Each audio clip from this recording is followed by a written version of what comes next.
hermanos de Iglesia Viva y queridos amigos también que nos escucháis, os damos la bienvenida a esta nueva reunión de este domingo. Estamos en casa de Brian y Keren. Hola hermanos de Iglesia Viva, somos Brian y Keren, un matrimonio de Honduras que vivimos en Caldas de Montbui, igual que Manel. Les enviamos un saludo fraternal y muchas bendiciones. Seguimos unidos telemáticamente y también unidos en una misma fe, en una esperanza, en un mismo amor, y por lo tanto vamos a empezar esta reunión con un tiempo de alabanza, de adoración a Dios, guiados por el grupo de alabanza, cantando con gozo, con alegría, con gratitud, como nos dice el Salmo número 100. Y dice: aclamad con júbilo al Señor toda la tierra. Servid al Señor con alegría, venid ante Él con cánticos de júbilo. Sabed que Él, el Señor, es Dios. Él nos hizo y no a nosotros mismos. Pueblo suyo somos y ovejas de su prado. Entrad por sus puertas con acción de gracias y a sus atrios con alabanza. Dadle gracias, bendecid su nombre. Porque el Señor es bueno, para siempre es su misericordia y su fidelidad por todas las generaciones.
se casaria de mi. Déu m'estima tant que va donar el seu fill per morir en el meu lloc. Déu m'estima i el seu amor és tan gran i incondicional. Déu m'estima i ell sempre està amb els seus braços oberts per mi.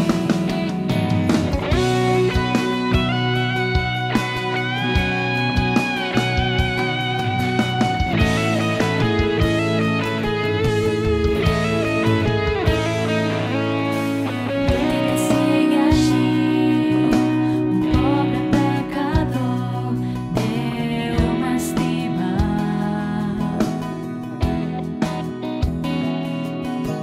Tot i que m'equivoqui i no m'ho mereixi, Déu m'estima.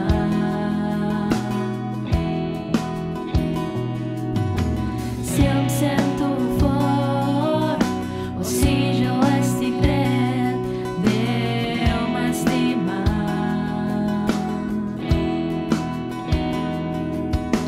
Si em sento feble o si jo m'he caigut, ell no em deixa d'estimar. Sense el seu amor, sense el seu perdó, no sé què seria de mi. Déu m'estima tant que va donar el seu fill per a morir en el meu lloc. Déu m'estima i el seu amor és tan gran i incondicional. Déu m'estima i ell sempre està amb els seus braços oberts per mi. Déu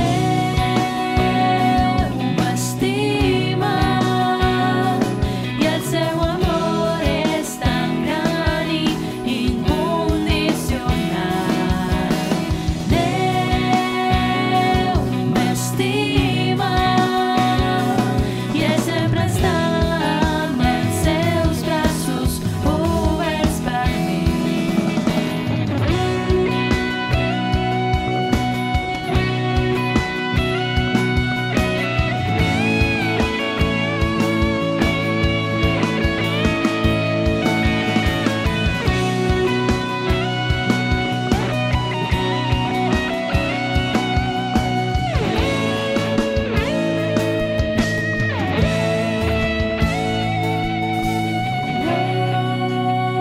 Dios me ama y su amor es tan grande e incondicional. Dios me ama, siempre con brazos abiertos espera por mí. Siempre con brazos abiertos espera por mí. Siempre con brazos abiertos espera por mí. Vamos ahora a celebrar juntos la Mesa del Señor, la Cena del Señor que Jesús instituyó con sus discípulos. Estos símbolos del pan y también del vino nos recuerdan el sacrificio de Jesucristo en favor de toda la humanidad, un sacrificio de amor, y conforme a sus palabras, todos los que creen en Él como Señor y Salvador reciben el perdón de los pecados, reciben la reconciliación con Dios y también la vida eterna. Por lo tanto, Brian, ¿quieres dar gracias por el pan y Keren también por el vino? Creo que sí. Claro que sí. Y bueno, Amantísimo Padre, estamos aquí en este momento compartiendo desde este lugar, Padre Santo, la Santa Cena, ¿verdad? Con todos los hermanos de la Iglesia en comunión, conexión contigo. Gracias por el pan, Padre Santo, que representa tu cuerpo, que sea purificándonos y restaurando nuestras vidas, Padre Santo. Gracias, Señor Jesús, porque tú en esa cruz, Padre, tú diste y derramaste tu sangre y que ahora lo estamos representando por medio del vino, Señor Jesús. Y que gracias, Señor, porque por medio de la cruz y en que en ese momento tú clamaste y dijiste que por nosotros, Señor Jesús, lo estabas haciendo porque tú tenías una meta que era nuestra salvación. Y te damos gracias, Señor Jesús, porque tú has sido grande y maravilloso para con nosotros y en comunión con nuestros hermanos en cada uno de sus hogares. En esta tarde, en esta mañana, te damos gracias, Señor. Gracias por la sangre que vamos a representarlo ahora con el vino y que vamos a beber de él. Vamos pues ahora a participar de estos símbolos, pan y vino, sintiendo ese gozo y esa alegría que sintieron los discípulos de Emaús cuando Jesús se apareció a su lado y les explicaba todas las cosas que Él había hecho para salvar a la humanidad.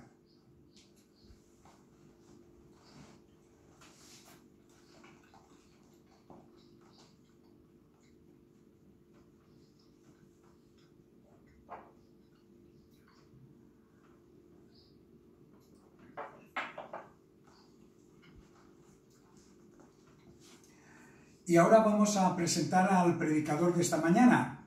Es Itiel Arroyo. Él nos va a hablar desde el País Vasco, entonces donde nos ha enviado la grabación. Él es un pastor evangélico, predicador y también escritor. Ha escrito un par de libros. El amor es importante y el amar es para valientes. Y vamos a escucharle ahora con el tema Resolviendo asuntos pendientes. Sin duda, Dios nos va a hablar a través de Él y por su palabra para traer sanidad a nuestra vida, para guiarnos a hacer la voluntad de Dios, para buscar a Dios de todo corazón, porque Él es el que sana nuestras vidas, el que perdona nuestros pecados, el que trae gozo y paz a todo nuestro ser y el que nos guía a lo largo de nuestra vida. Vamos a escucharlo pues con atención y con fe.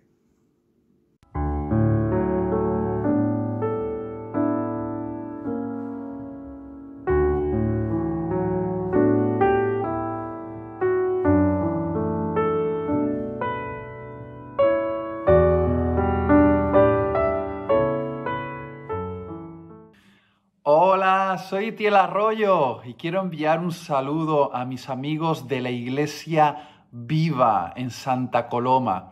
La verdad es que siempre os recuerdo con mucho cariño. Dios me ha dado buenos amigos entre vosotros y es un honor para mí poder comunicarme con vosotros, aunque sea a través de esta pantalla.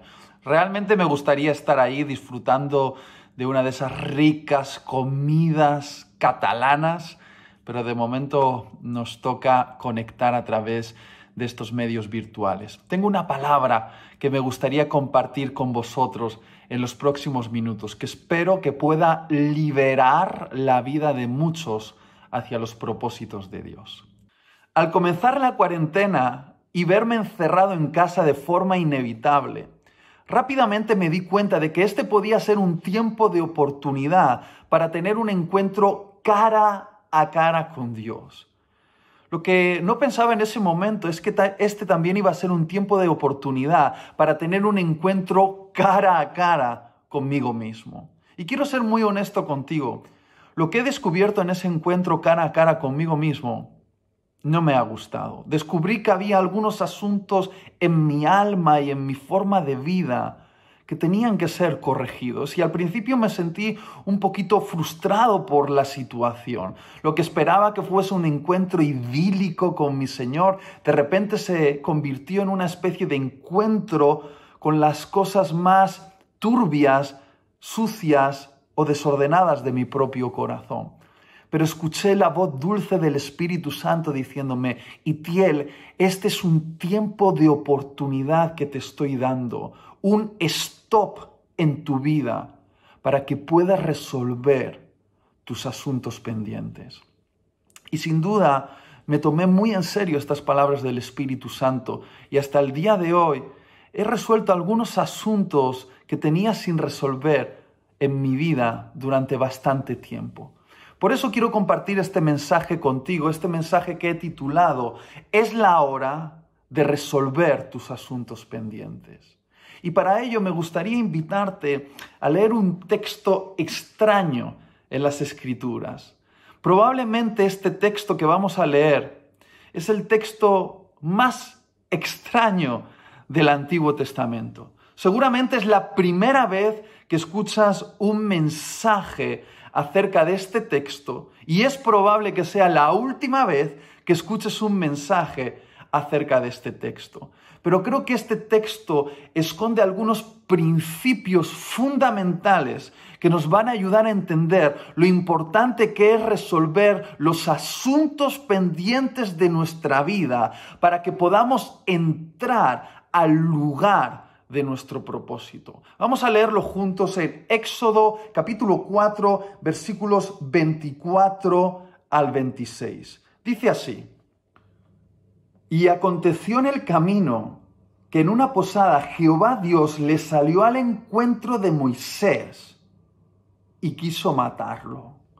Entonces Séfora tomó un pedernal afilado y cortó el prepucio de su hijo y lo echó a sus pies diciendo: A la verdad tú me eres esposo de sangre. Así le dejó luego ir y ella dijo: esposo de sangre a causa de la circuncisión. ¡Wow! ¡Qué texto tan extraño!, ¿verdad?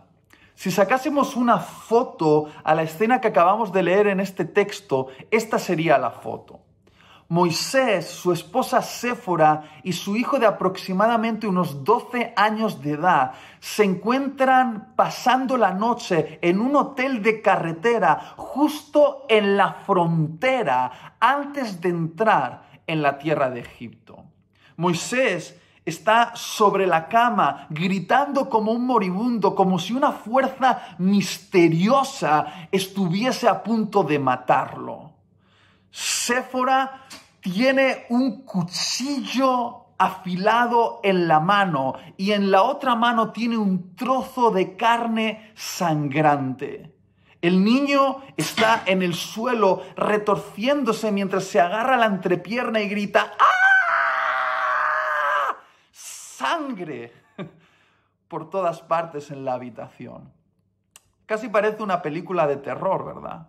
Pero no lo es. Es un acontecimiento real que está relatado en las Escrituras, que ocurrió justo en la frontera de Egipto, antes de que Moisés entrase al lugar de su llamado, antes de que Moisés entrase al cumplimiento de su...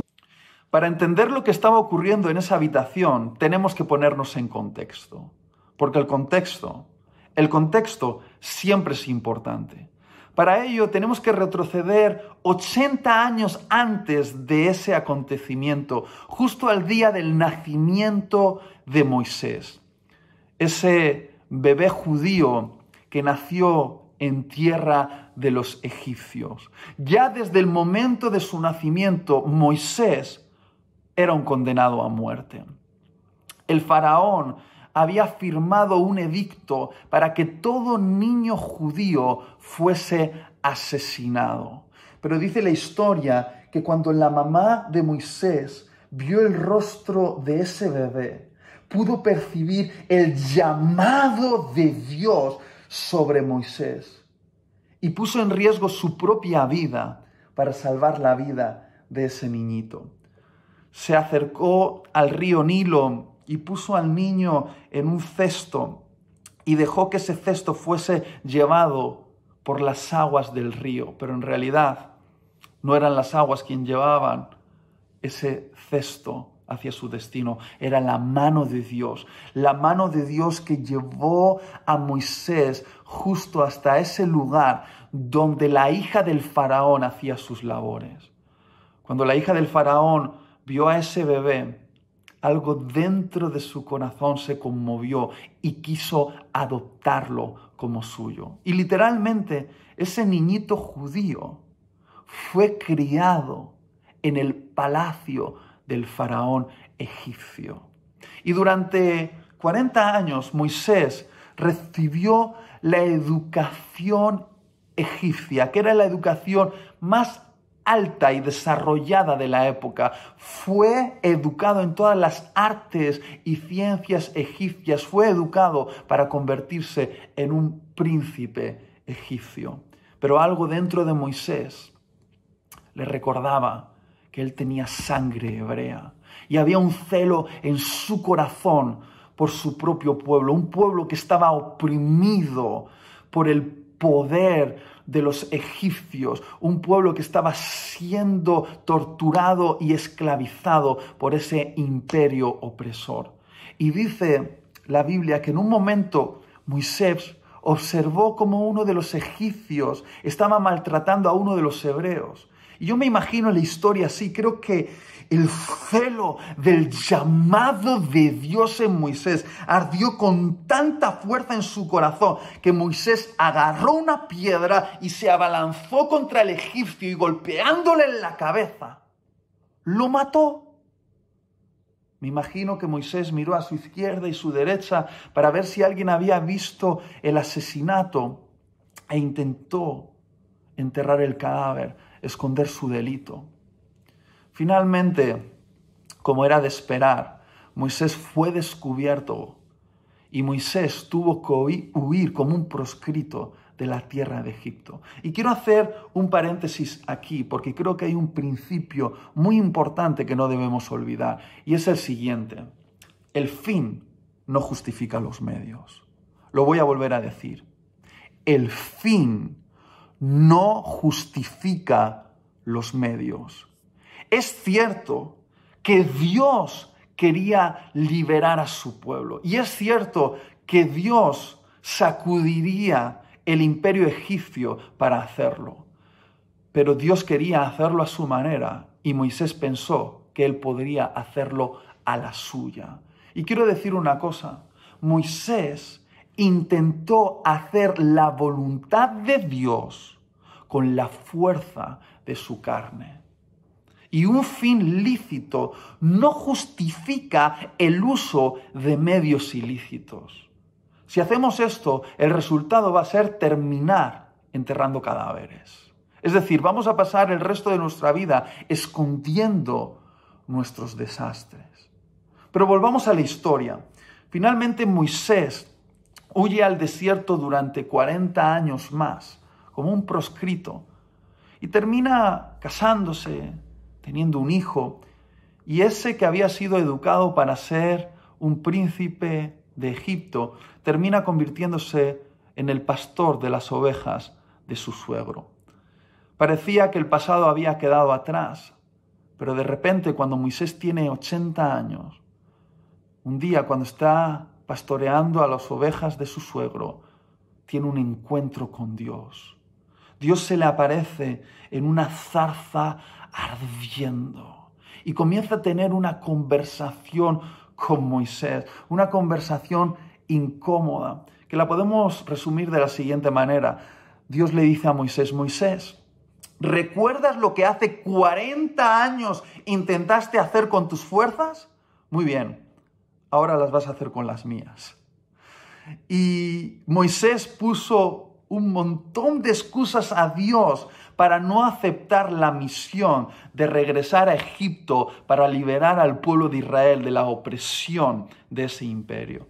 Y sin duda tenía un montón de razones para poner excusas, porque imagínate, Dios estaba enviando a Moisés a enfrentarse con el imperio más poderoso de su época, el imperio más poderoso económica y militarmente, con el único arma de un palo. Un palo en las manos de Moisés era el arma con el cual Moisés iba a enfrentarse a todo un imperio. Una locura. Sin embargo, de esa conversación entre Dios y Moisés aprendemos algo: que si discutes con Dios, siempre sales perdiendo. Él es muy persuasivo. Finalmente, Moisés decide aceptar esa misión, prepara la maleta, llama a su esposa, a su hijo y comienza el camino rumbo a Egipto, rumbo a la misión, rumbo al lugar de su propósito. Y se hace de noche y decide pasar la noche con su familia en un hotel de carretera, justo en la frontera con Egipto. Y entonces llegamos a este texto, llegamos a este versículo que dice: y Dios salió al encuentro de Moisés para matarlo. ¿Quién lo entiende? Después de hacer tanto esfuerzo para convencer a Moisés, cuando Moisés va rumbo a cumplir la misión, Dios sale al encuentro de Moisés para matarlo. ¿Por qué? Por favor, préstame toda la atención que te sea posible en los próximos minutos. Porque a través de este mensaje querría dar respuesta a esta pregunta. ¿Por qué Dios querría matar a Moisés si fue Dios quien lo había enviado a Egipto? ¿Por qué? Porque Moisés tenía un asunto pendiente. Moisés tenía un asunto sin resolver, un asunto importante que Moisés conocía, pero que durante años había intentado ignorar. Un asunto que durante décadas parecía haber pasado inadvertido para Dios, como si Dios no le hubiese dado importancia, pero que justo en la frontera, cuando Moisés está a punto de entrar al lugar de su llamado, ese asunto se vuelve tan determinante para Dios, que Dios está dispuesto a abortar la misión por esa causa. Entonces, ¿cuál era el asunto pendiente de Moisés? Si te fijas bien en el texto, te darás cuenta de que el asunto pendiente de Moisés era la circuncisión de su hijo. Algunos al escuchar esto podrían pensar que ese era un asunto menor, un trocito de carne que había quedado sin cortar en el miembro viril de su hijo. Y sí, podría parecer algo sin importancia si no entendemos el contexto, porque el contexto, una vez más, es importante. La circuncisión, ese corte en el miembro viril de todo judío, no solo era una marca física en su cuerpo, sino que fue la señal de un pacto entre Dios y el fundador, el patriarca Abraham, el padre de todos los judíos. Dios le dijo a Abraham que todo niño judío debía ser circuncidado al 8º día de nacimiento y que esa sería una señal que señalaría que ese pueblo era de pertenencia a Dios. No era solo una marca en el cuerpo, era una marca de propiedad sobre todo un pueblo. Y los hebreos lo sabían. Los hebreos sabían que esa era la marca que designaba la pertenencia a Dios. Y sin embargo, Moisés, por alguna razón que no sabemos, no había circuncidado a su hijo. De hecho, los teólogos afirman que probablemente en ese momento el hijo de Moisés tendría aproximadamente unos 12 años de edad. Y por alguna razón que desconocemos, no sabemos si por dejadez, por ofensa, por renuncia a sus raíces, no lo sabemos bien, Moisés no había circuncidado a su hijo. Y durante años, ese asunto, ese trocito de carne en el miembro viril de su hijo parecía haber pasado inadvertido para Dios. Pero justo en la frontera, cuando Moisés está a punto de entrar al lugar de su llamado, resolver ese asunto pendiente se vuelve importante para Dios. Sé que puede parecer que Dios estaba exagerando las cosas, pero entiende esto, por favor, entiéndelo bien. Dios estaba enviando a Moisés como el libertador del pueblo judío de la opresión de los egipcios. Moisés iba a dirigir a más de 1 millón de personas a través del desierto hacia la tierra prometida para inaugurar una nueva nación. Y Dios iba a usar a Moisés para transmitir sus leyes, la cultura de su reino al pueblo. Y la cuestión es, ¿qué autoridad tendría Moisés para enseñar la ley de Dios a los israelitas si él no había cumplido uno de los mandamientos más fundamentales que Dios les había dado? ¿Qué autoridad tendría Moisés para decir al pueblo, así es como Dios quiere que viváis, si él en una cosa tan pequeña y tan fundamental como la circuncisión no había sido obediente? Dios sabía que ese trocito de carne en el prepucio de su hijo podía robarle la credibilidad a Moisés. Parecía solo un trocito de carne, pero en realidad se trataba de su aptitud para liderar al pueblo hacia la libertad. Al igual que Moisés, muchas veces nosotros decimos, es solo un trocito de carne, pero en realidad ¿es solo un trocito de carne? Porque muchas veces detrás de un trocito de carne se esconde un corazón rebelde. Ahora, ¿te has dado cuenta de esa estrategia de nuestra alma para no ser acusada por la conciencia, de ponerle nombres tolerables a nuestros asuntos pendientes? Muchas veces me he encontrado a jóvenes diciéndome, Itiel, es que a mí me cuesta levantarme por la mañana y terminar mis tareas y entregarlas a tiempo porque tengo problemas con mi disciplina. No lo llames problemas con tu disciplina, llámalo pereza, porque es así como se llama. He escuchado a algunos hombres acercarse a mí y decirme, Itiel, es que yo necesito conquistar el corazón de las mujeres y obtener sus besos e ir de una cama a otra porque mi padre me abandonó y tengo carencia de amor. No lo llames carencia de amor, llámalo lujuria porque es así como se llama. He escuchado también a algunas mujeres decir, es que cuando pierdo el control, agarro los platos, la vajilla en casa y la empiezo a estampar contra el suelo o la lanzo contra la gente en la casa porque tengo un carácter fuerte. ¡Ey! No lo llames carácter fuerte, llámalo ira, porque es así como se llama. ¿Qué estrategia la de nuestra alma? La de cambiar nuestros asuntos pendientes, cambiándoles el nombre para hacerlos más tolerables.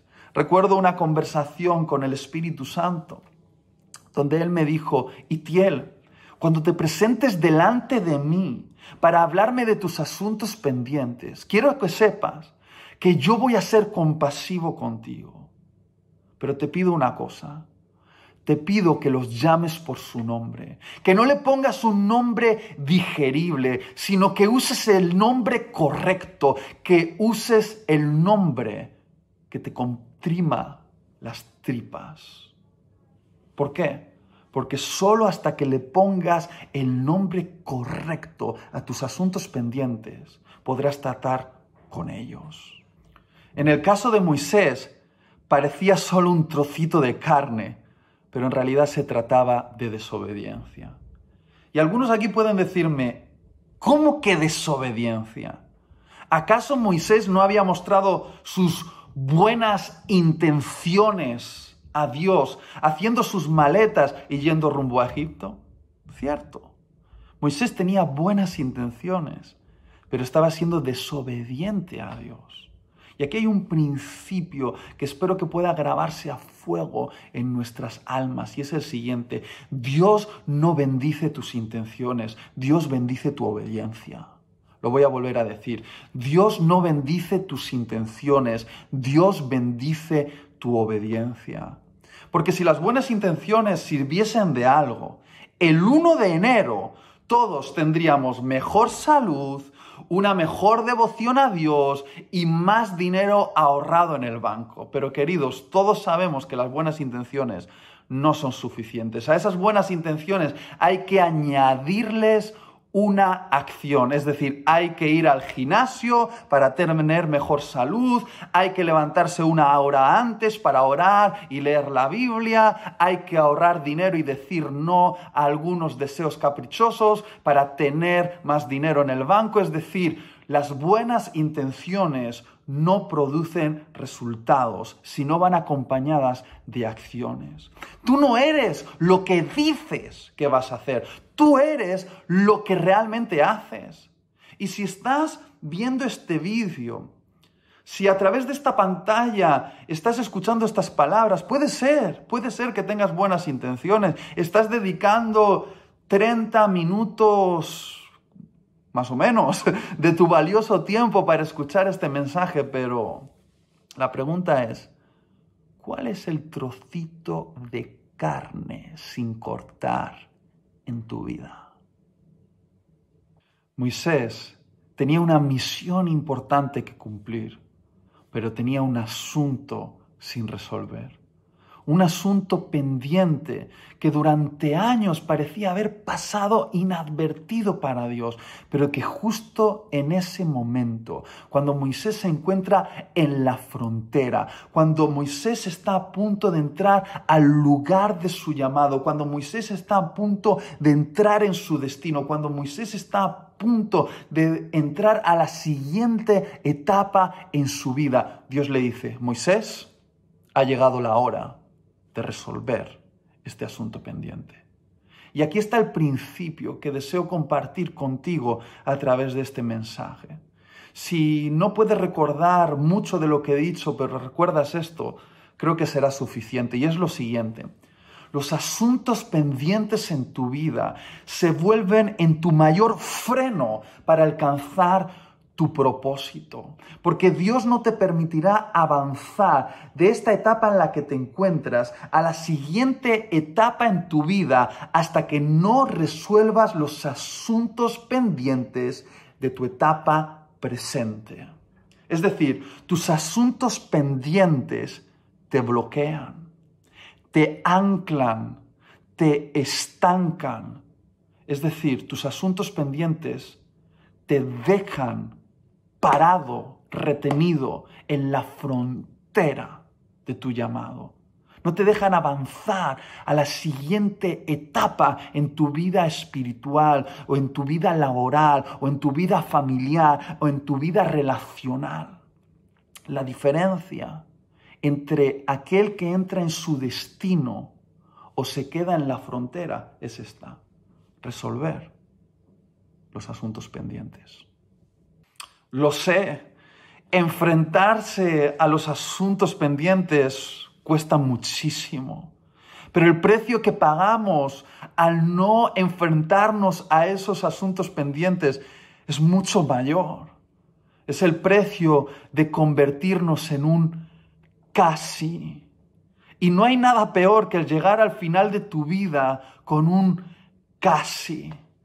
Casi me caso con la mujer de mis sueños, pero no tuve el valor de expresarle mis sentimientos, porque tenía miedo que me dijese que no, tenía miedo que me rechazase. Casi llego a trabajar en el trabajo soñado, pero no me arriesgué a dejar la seguridad económica que me daba este otro trabajo y emprender un camino hacia lo desconocido. Casi hago algo memorable para Dios, pero me venció lo urgente, o la apatía, o la insensatez. Casi. Tus asuntos pendientes pueden hacer que en el epitafio de tu tumba quede escrito casi, casi. Casi, casi. Pero Dios quiere que llegues al cumplimiento de tus propósitos. Él tiene un libro escrito con tu historia, capítulos emocionantes que Él está esperando leer sobre tu vida, pero es necesario resolver esos asuntos pendientes. De hecho, voy a confesarme, durante muchos años yo fui un casi ingeniero.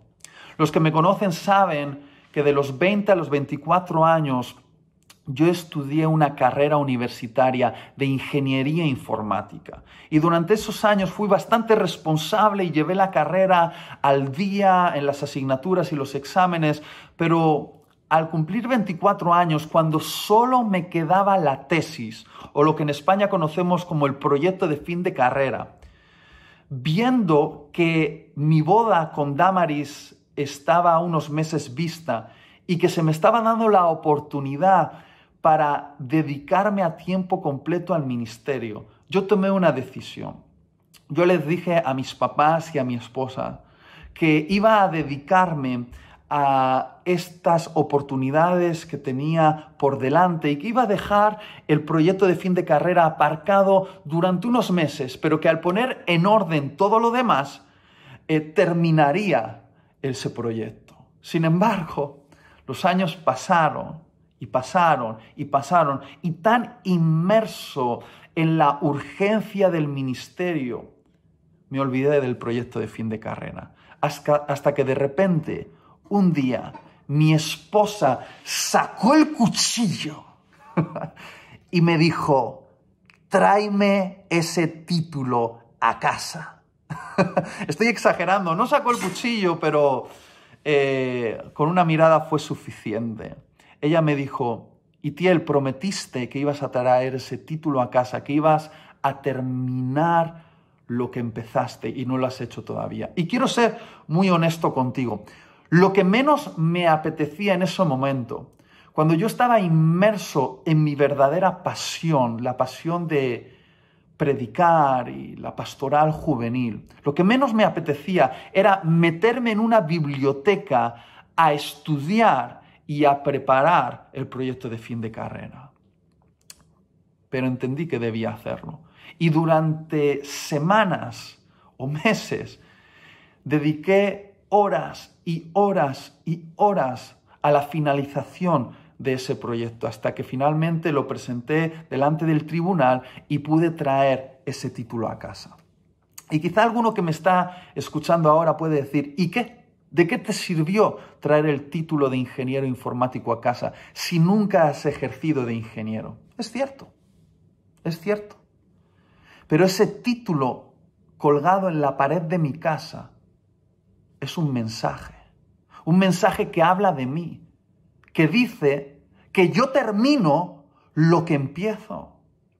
Y Dios sabía que terminar lo que empiezo iba a ser importante en mi vida, que eso me iba a dar autoridad, que tener ese título en casa me iba a dar autoridad para hablar delante de auditorios con personas mucho más inteligentes que yo, con carreras universitarias mucho más altas que la mía, con perfiles profesionales mucho más elevados que el mío. Y si yo al presentarme les iba a decir que era un casi ingeniero, ¿qué autoridad iba a tener yo para hablar a esas personas si no había sido responsable en una tarea tan insignificante como la de traer un título a casa? ¿Cómo les iba a hablar acerca de cómo deben vivir sus vidas según el diseño de Dios? Dios sabía que no tener ese título me iba a hacer perder autoridad. Era un asunto pendiente. Y ese asunto pendiente era importante para los propósitos de Dios en mi vida. Estoy seguro de ello. Ahora, mi pregunta para ti es: ¿cuál es tu asunto pendiente? Quizá al igual que en mi caso, sea terminar una carrera que comenzaste hace unos años atrás, o sea emprender un negocio, o sea declarar tu amor a una persona que amas, o cortar una relación tóxica en tu vida, o pedir perdón a alguien a quien ofendiste, o perdonar ya de una vez a esa persona que te ofendió, o decir a Dios que vas en serio y realmente ir en serio. Quizás sea bautizarte, quizás sea tomar mayor responsabilidad en tu iglesia local, quizás sea convertirte en un esposo que muestra cariño a su esposa, quizás sea convertirte en una esposa que sabe honrar a su esposo, quizás sea convertirte en un hijo o en una hija obediente, quizás sea pasar más tiempo con tus hijos. No sé cuál es tu asunto pendiente, pero deja de procrastinar. Es curioso que nuestra generación tenga una palabra, por cierto, bastante difícil de pronunciar, para definir ese síndrome que todos nosotros tenemos de postergar las tareas pendientes. Me estoy refiriendo a la palabra procrastinación. Ahora, ¿qué significa procrastinar? Procrastinar significa postergar tareas importantes por otras que nos resultan más gratificantes, pero que son irrelevantes. Yo lo resumo así. Procrastinar es sacrificar lo importante sobre el altar de lo gratificante. Y todos tenemos algunos ejemplos en nuestra vida de procrastinación. Procrastinación que a veces se sale de nuestro control. ¿Cuántos nos hemos sentado en una mesa sabiendo que teníamos que preparar un informe importante para nuestro trabajo y hemos terminado navegando por YouTube, terminando viendo una serie de vídeos de cómo hablar con los chimpancés, ¿verdad? ¿O cuántas veces sabías que tenías que enfrentar un asunto importante o hacer un trabajo o, en mi caso, preparar una predicación, pero antes voy a hacerme un café? Y luego me voy a quitar este pelo de la nariz. Y después me voy a cepillar los dientes. Y luego voy a ordenar las camisas por colores. Y si todavía tengo tiempo, quizá ordeno los libros de mi estantería por orden alfabético. La procrastinación. Y voy a ser muy claro contigo, y creo que lo sabes. Procrastinar forma parte de la naturaleza humana. Todos nosotros necesitamos procrastinar. Me atrevo a decir que cierta dosis de procrastinación es saludable para nuestro cerebro. Pero hay que ponerle límites. Hay que ponerle límites porque puede echar a perder nuestro propósito. Porque, ¿qué tal si estamos perdiendo grandes oportunidades por entretenernos en algo tan estúpido como hacer slide infinito en nuestro smartphone? Los psicólogos afirman que aquellos que consiguen vencer la tentación de la procrastinación es porque han descubierto su porqué. Es decir, un porqué que es más poderoso en su corazón que la pereza o la apatía o el miedo o cualquier otra razón. Y estoy seguro que muchos de los que me estáis escuchando a través de esta pantalla sabéis perfectamente qué tenéis que hacer, cómo lo tenéis que hacer, pero aún no habéis respondido en el núcleo de vuestra alma al por qué tenéis que hacerlo. Y si no descubres tu por qué, no tendrás una razón poderosa para decir no a la gratificación inmediata y decir sí a la tarea importante. Y quiero terminar este mensaje desafiándote a que encuentres tu porqué, que le preguntes al Espíritu Santo cuál es tu porqué. Moisés tenía un porqué. Y tú tienes un porqué. Por favor, escúchame.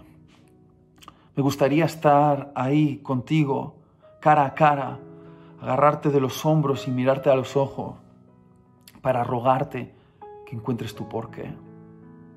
Pero esta pantalla nos separa, pero yo sé que el Espíritu Santo es el que está cara a cara contigo y está moviendo tu corazón y te está susurrando en las profundidades de tu alma.